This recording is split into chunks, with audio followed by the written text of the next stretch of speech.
Assalamualaikum warahmatullahi wabarakatuh. Di sini kami dari kelompok 3 ingin mempresentasikan hasil dari diskusi kami. Di sini kami mendapatkan tentang seed bank. Jadi, mari kita mulai langsung saja ke pembahasannya. Baik, selanjutnya adalah list anggota dari kelompok 3 golongan C2, yaitu ada Alivia Putri Selianti, Binar Grahita, lalu saya sendiri, Padma Tiara Aisyah, lalu ada Dia Ayu, ada Krisna Anyes, ada Isal Giga, dan juga ada Kuku Sugiharto. Nah, selanjutnya kita masuk di latar belakang. Pertama, gulma di kawasan tropis. Indonesia memiliki iklim tropis yang menjadikan gulma dapat tumbuh subur. Nah, gulma menjadi masalah serius karena cepat berkembang dan sulit dikendalikan. Akibatnya, hasil panen dapat turun 20 hingga 80%. Nah, dampak gulma, gulma sendiri dapat menyebabkan persaingan, ruang, air, cahaya, dan hara. Gulma juga dapat menjadi inang OPT dan menghambat aktivitas tani. Nah, aktivitas tani yang dimaksud ini ada pemupukan, pengamatan, hingga pemanenan. Gulma dapat menurunkan efisiensi budidaya baik secara langsung maupun tidak langsung. Nah, selanjutnya yaitu ketiga, pentingnya seed bank. Nah, seed bank ini dapat menentukan investasi gulma di masa depan. Lalu, pemahaman seed bank ini sangat penting untuk pengelolaan gulma yang tepat dan berkelanjutan. Nah, dengan memahami dinamika seed bank, strategi pengendalian bisa lebih tepat, efektif, dan berkelanjutan. Pengelolaan gulma tidak cukup hanya menyaingi gulma saja, tetapi juga harus menekan sumbernya di seed bank. Nah, untuk tujuan dari praktikum ini itu ada dua, yaitu pertama, mengetahui saat-saat penting di mana pengendalian gulma harus dilakukan dalam budidaya tanaman. Lalu yang kedua, mengetahui keragaman gulma dalam satu luasan lahan menggunakan metode analisis vegetasi yang sesuai. Nah, baik, selanjutnya di sini ada seed bank. Yang dimana seed bank sendiri memiliki arti sebagai cadangan biji di dalam tanah yang tetap dorman dan akan tumbuh saat kondisi mendukung. Seed bank terbentuk dari akumulasi biji yang jatuh ke tanah dan dapat bertahan lama, dipengaruhi oleh kondisi fisik, kimia, tanah, seperti struktur, kelembapan, dan sedimen, menurut Sukoidiene et al. Tahun 2024. Nah, dari yang sudah kita ketahui artinya, nah sekarang ada beberapa faktor penyebab adanya seed bank di tanah. Nah, yang pertama itu ada produksi biji yang sangat tinggi dari setiap gulma sebelumnya sehingga menambah cadangan seed bank. Terus juga ada dormansi biji yang membuat biji bertahan lama di dalam tanah. Itu juga dari Squidene et al. Tahun 2024. Terus juga ada penyebaran alami nih seperti angin, air, dan juga hewan. Nah, ini menambah seed bank itu menyebar ke berbagai lahan budidaya tanaman. Terus juga ada pengendalian gulma lemah. Pengendalian gulma juga lemah jadi meningkatkan biji gulma di dalam tanah. Itu juga menurut Haidar et al. Tahun 2023. Terus juga ada karena kondisi tanah yang mendukung seperti suhu dan kelembapannya stabil. Yang terakhir ada dari adaptasi gulma yang membuat biji tahan kondisi ekstrim seperti itu. Selanjutnya. Oke, kita lanjut di faktor yang mempengaruhi seed bank. Yang pertama ada pengolahan tanah, di mana tanah dibajak mengarah pada benih gulma di kedalaman 0 sampai 5 cm. Sementara tanah yang tidak diolah, benih gulma ini lebih terkonsentrasi di permukaan. Yang kedua ada sistem pertanian, yaitu pertanian organik meningkatkan keragaman benih gulma, sedangkan pertanian konvensional mengurangi jumlah gulma. Yang ketiga, vegetasi sebelumnya atau penanaman sebelumnya. Jadi tanaman penutup tanah dan rotasi tanaman dapat mempengaruhi komposisi dan kelangsungan hidup benih gulma. Lanjut yang keempat, ini ada kondisi lingkungan. Kelembapan tanah tinggi dan suhu optimal mendukung perkecambahan benih gulma. Musim hujan ini meningkatkan kelembapan dan membuat perkecambahan gulma itu bisa terjadi. Yang kelima, ini faktor biotik lainnya seperti aktivitas hewan dapat membantu penyebaran benih gulma. Terus kompetisi antar gulma juga mempengaruhi keberagaman dalam seed bank. Kita lanjut di metodologi. kita menggunakan alat dan bahan, ada bak tanam, timbangan, ayakan besi, dan oven. Terus untuk bahannya sendiri ada tanah 5 kilogram per baknya. Terus ada 3 jenis lahan tanah tidak diolah setelah penanaman komoditas A dan setelah penanaman komoditas B. Untuk cara kerjanya sendiri itu siapkan 3 tipe tanah, tanah tidak diolah setelah penanaman komoditas A dan setelah penanaman komoditas B. Terus yang kedua, ayak tanah dan ambil 5 kilogram untuk dimasukkan ke dalam bak tanam. Terus sampling tanah untuk mengukur kadar lengas tanah awal itu diambil, dimasukkan di aluminium foil. Terus keempat, ini pindah bak tanam di rumah kaca. Yang kelima, penyiraman sesuai kadar lengas tanah yang telah diukur. Yang keenam, pengamatan pada minggu kedua, keempat, dan ke-8 untuk mengukur kadar lengas tanah, identifikasi jenis dan keragaman gulma. Dan minggu ke-8 atau minggu terakhir ini pencabutan gulma dan perhitungan FM, KM, DM, IV, dan SDR. Gitu. Lanjut. Selanjutnya hasil dan pembahasan. Yang pertama, tabel 1 hasil identifikasi seed bank 14 hari setelah tanam. Nah, pada seed bank tanah tidak diolah terdapat 3 gulma. Pada seed bank pada tanah yang sebelumnya ditanami kacang terdapat 7 gulma, dan seed bank pada tanah yang sebelumnya ditanami jagung terdapat 6 gulma. Nah, dari ketiga lahan tersebut, keseluruhan lahan yang gulma yang paling dominan yaitu rumput dan daun lebar.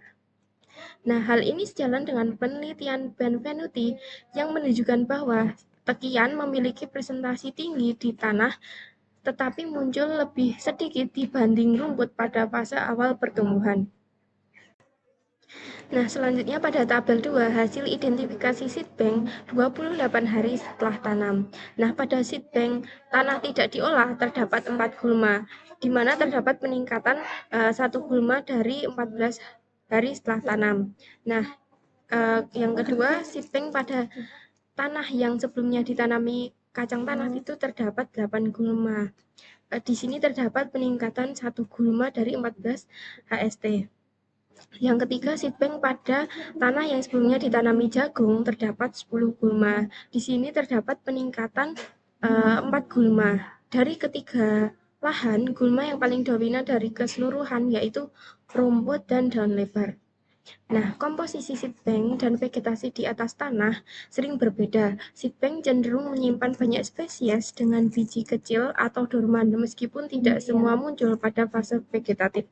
Nah, pada fase ini mungkin gulma yang terdapat itu meningkat karena sebelumnya biji-biji gulma itu masih dorman di fase vegetatif. Selanjutnya ada tabel 3 hasil identifikasi seed bank pasca budidaya jagung 56 hari setelah tanam. Dari tabel tersebut itu terlihat bahwa Silene noctiflora memiliki nilai SDR tinggi yaitu sebesar 21,59%, yang menandakan bahwa gulma tersebut itu menjadi salah satu gulma yang paling dominan di lokasi pengamatan. Untuk nilai FN-nya sendiri itu sebesar 7,14%, KN-nya sebesar 33,33% dan juga DN-nya sebesar 24,29%. Nah, karena menjadi dominan, maka dibutuhkan pengendalian yang tepat seperti rotasi tanaman, pengolahan tanah, penyiangan sebelum berbunga, serta penggunaan herbisida seperti 2,4-D, MTPA, dan juga glifosat untuk menekan pertumbuhannya dan juga untuk memutus siklus hidupnya. Oke, langsung saja kita masuk ke pembahasan selanjutnya, yaitu pada tabel 4 mengenai hasil identifikasi seed bank pada lahan pasca budidaya tanaman kacang tanah. Teman-teman juga bisa lihat pada gambar yang sudah ditandai dengan warna kuning, yaitu di situ terdapat gulma Cleome rutidospermae, di mana gulma tersebut termasuk gulma berdaun lebar, dan teman-teman juga bisa melihat hasil perhitungan mengenai FM, FN, KM, dan lain sebagainya. Nah, di sini gulma Cleome itu termasuk gulma yang mendominasi pada lahan pasca budidaya kacang tanah, karena di sini gulma tersebut itu termasuk dalam gulma yang memiliki SDR yang nilainya itu paling tinggi, yaitu menyentuh angka 16,86%. Oke, langsung saja berdasarkan hasil yang sudah didapatkan pada gambar sebelumnya, yang mana kita ketahui bahwa gulma Cleome rutidospermae itu terlihat sebagai gulma yang paling dominan atau yang paling mendominasi pada lahan lokasi pengamatan tersebut. Dapat dilihat dengan nilai SDR yang paling besar, yaitu menyentuh angka 16,86%. Kemudian pengendalian gulma Cleome itu tadi juga bisa dilakukan secara efektif, dilakukan dengan penggunaan bioherbisida yang berbahan ekstrak daun mahoni menurut Kusuma Ningsih tahun 2021. Kemudian ekstrak daun mahoni itu tadi dapat bekerja sebagai bioherbisida karena dapat mengandung senyawa alen kimia seperti tanin, terpenoid, flavonoid, serta fenol menurut Kusuma Ningsih tahun 2021. Baik, lanjut ke tabel 5, hasil identifikasi seed bank tanah tidak diolah 56 hari setelah tanam. Terlihat bahwasannya di seed bank ini gulma yang didominasi yaitu adalah gulma Cleome rutidosperma. Di sini terlihat bahwasannya FM dan FN yang tinggi. Hal ini mengidentifikasi bahwasannya keberadaan gulma tersebut sangat tinggi. Untuk di KM dan KN yang tinggi terlihat bahwasannya kerapatan gulma pun juga tinggi di seed bank tersebut. Dan terlihat bahwasannya di SDR itu memiliki nilai yang paling tinggi, yang dapat diidentifikasi bahwasannya di seed bank tersebut didominasi oleh gulma Cleome. Nah, untuk gulma ini merupakan salah satu gulma yang hidupnya tumbuh di berbagai tempat dan memiliki biji yang banyak serta mudah disebar di lahan pertanian dan perkebunan. Sehingga gulma ini banyak dijumpai di lahan-lahan pertanian, seperti di lahan pertanian milik Kebun Tridharma. Kemudian untuk ekstrak daun mahoni bekerja sebagai bioherbisida karena mengandung senyawa alkimia. Jadi di ekstrak daun ini merupakan salah satu herbisida yang paling optimum. Dan kemudian yang terakhir ada kesimpulan, yaitu pengendalian gulma harus dilakukan pada saat kritis pertumbuhan tanaman, terutama sebelum gulma memasuki fase pembungaan atau fase generatif. Pada fase tersebut, penentuan penambahan seed bank di tanah yang akan mempengaruhi investasi gulma pada musim tanam berikutnya. Nah, untuk dapat dilihat bahwasanya di tanah tidak diolah mengandung 4 jenis gulma, tanah bekas kacang tanah mengandung 8 jenis gulma, tanah bekas jagung mengandung 10 jenis gulma. Nah, melalui analisis vegetasi atau ANVEG ini diketahui bahwa gulma dominan seperti Cleome dan Xylene memiliki nilai SDR tertinggi sehingga menjadi prioritas utama dalam pengendalian gulma di lahan tersebut. Nah, untuk selanjutnya daftar pustaka yang kami gunakan yaitu sebagai berikut. Baik, mungkin itu aja presentasi dari kelompok kami mengenai seed bank. Sekian dari kami, terima kasih. Wassalamualaikum warahmatullahi wabarakatuh. Selamat malam.